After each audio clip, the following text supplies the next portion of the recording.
Selamat siang dan salam sejahtera untuk kita semua yang kami hormati Bapak Yusni, Pak Kajati, Kak Jari, rekan-rekan dari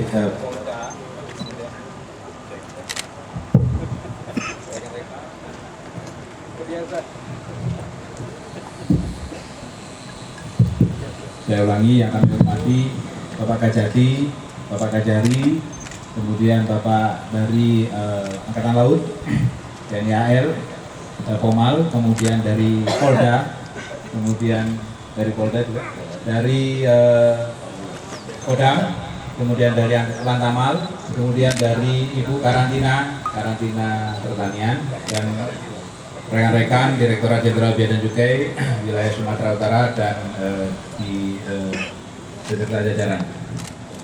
Dan tentunya yang saya hormati adalah rekan-rekan media. Jadi siang ini kita berdiri di depan ini semua ingin menyampaikan beberapa berita. Yang pertama adalah bahwa di depan kita ini ada berbagai produk yang merupakan hasil penindakan yang dilakukan bersama-sama oleh aparat pemerintah beserta aparat penegak hukum dari kepolisian, TNI, kejaksaan. Ini adalah salah satu bentuk konkret nyata dari sinergi yang kuat di antara kita di Direktorat Jenderal Bea dan Cukai, kemudian karantina yang berada di pelabuhan dengan aparat penegak hukum yang lain, yaitu kepolisian dalam ini Polda, kemudian TNI AL, TNI AD, kemudian juga dari kejaksaan yang telah berhasil melakukan penindakan dan penyelesaian terhadap berbagai komoditi yang dimasukkan secara tidak benar atau ilegal. Ini adalah bentuk perlindungan pemerintah kepada rakyat, kepada konsumen, kepada juga industri dalam negeri dari masuknya barang-barang yang tidak sah ini. Apa saja itu? Pertama adalah terdapat 2.997.511 rokok, batang rokok. Jadi ini hanya sebagian aja, karena yang lainnya kita tumpuk di belakang nanti. Ini akan kita lakukan pemusnahan. Kemudian juga ini yang 2.900 batang ini hasil penegahan dari seluruh Sumatera Utara. Dari hasil penegahan Kanwil Bea Cukai Sumatera Utara, di mana Pak Kanwilnya adalah Pak Ian. Kemudian ada juga 160.064 batang rokok, itu hasil penegahan khusus kantor Belawan yang kantornya ada di pelabuhan ini. Kemudian juga ada minuman mengandung etil alkohol atau miras dalam berbagai merek. Ini ya. Ini ada 18.438 botol. Yang ini semuanya ilegal. Ilegal karena pertama tidak bayar cukai, yang kedua ada yang palsu. Ya seperti itu. Ya kalau mabuk biasanya mabuknya sehari, ini bisa sampai 2 hari. Kemudian minuman juga ada 4.224 kaleng dan 627 botol miras hasil penegahan khusus kantor Belawan. Kalau yang tadi itu hasil penindakan yang 18.000, ini semua yang banyak ini 18.438 adalah hasil penindakan Kanwil Sumatera Utara yang telah berkekuatan hukum tetap. Nanti Bapak Kajati kami mohon bisa memberikan keterangan sesuai putusan Pengadilan Negeri Medan nomor 1686/B/B/2013/PN MDN. Saya kira kami mohon nanti Pak Kajati bisa memberikan tambahan keterangan. Kemudian juga ada minuman ringan sebanyak, yang mana minuman ringan? Ini dia.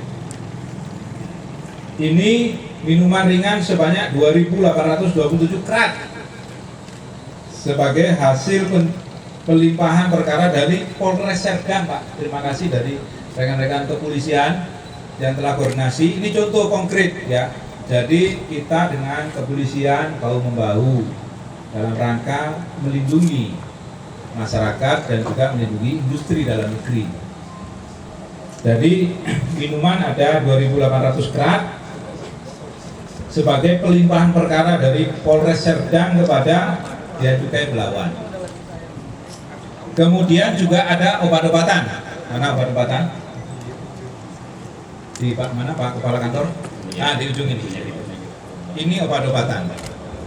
Ada 1.431 koli. Banyak Bapak dan Ibu, rekan-rekan semua. Hasil penegahan kantor Belawan, kantor Bea Cukai Belawan atas kapal motor Bintang Mulia asal Batam. Ini obat-obatan. Juga ada 437 kosmetika. Yang kosmetika mana? Kosmetika nanti coba. Oh, yang ini obat-obatan. Ini yang kosmetika. Kita buka ya nanti ya. Kemudian juga ada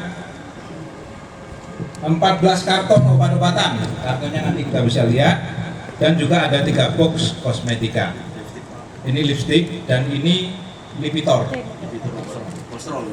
Nah, ini semua tanpa izin. Kenapa ini bahaya?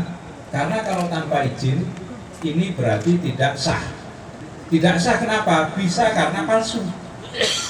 Bisa karena memang dia tidak memberitahukan.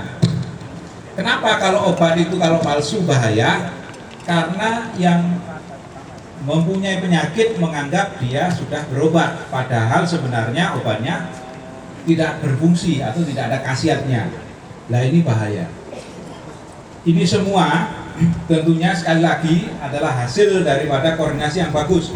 Ini kita lihat di depan ini adalah suatu bentuk nyata daripada peran pemerintah dan aparat penegak hukum di dalam melaksanakan tugas pengamanan kepada komunitas, baik masyarakat umum maupun masyarakat usaha. Karena kalau ini dibiarkan masuk, maka nanti orang-orang yang berusaha secara sah dan membayar pajak malah justru tidak mendapatkan ruang usaha yang memang merupakan haknya dia. Ini mudah-mudahan bisa memberikan efek jerah kepada siapapun yang mencoba untuk melakukan penyelundupan. Pemerintah siap, aparat penegak hukum siap untuk menjalankan tugasnya dengan sinergi yang kuat. Sementara seperti itu, nanti kita akan foto bareng-bareng. Saya minta Pak Yusni untuk memberikan tambahan. Silakan Pak Yusni. Assalamualaikum warahmatullahi wabarakatuh. Selamat siang dan salam sejahtera sekalian.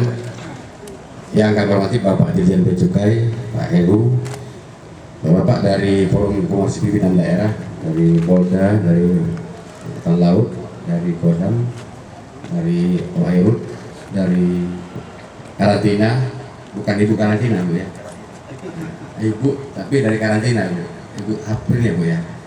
Nanti di media nanti ibu karantina kan salah nanti. Iya, rekan-rekan Dewan Pers yang hadir pada siang hari ini, sebagaimana tadi disampaikan oleh Pak Dirjen bahwa adalah kita lihat bersama-sama, kita saksikan bersama-sama.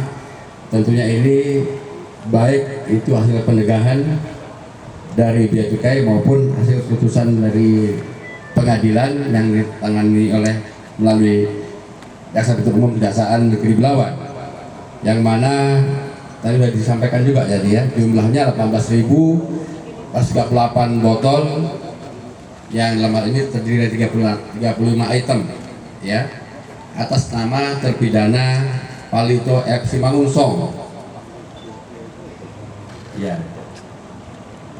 dengan masa hukuman selama 1 tahun dan 4 bulan serta denda sebesar 5 miliar rupiah. Dengan ketentuan apabila denda tersebut tidak dibayar, maka dia harus menjalani pidana kurungan selama 2 bulan. Ini sudah inkrah ya, ini sudah mempunyai kebijakan tetap sehingga bisa dilaksanakan eksekusi. Dengan demikian maka tuntaslah suatu perkara itu apabila sudah dieksekusi, tentu dengan pemusnahan tadi ya. Kemudian tadi Pak Dirjen katakan bahwa kita ini komitmen dalam menegakkan hukum, bahwa yang ilegal tersebut tentunya ada aturan-aturan undang-undang yang melarang. Karena apa? Pertama, dia biasa merusak produk luar negeri yang sah dan memiliki izin, ya, dirusak dengan yang masuk-masuk secara ilegal ini. Tentunya dia harganya lebih murah bagi masyarakat yang istilahnya itu konsumen. Kalau buatan luar negeri itu lebih senang, itulah akibatnya membanjirilah barang-barang ilegal ini. Ya, sebenarnya di dalam negeri juga ada yang sama, cuman minded luar negeri ya, dengan luar negeri itu merasa bangga menggunakannya. Karena rokok-rokok ini juga gudang garam juga.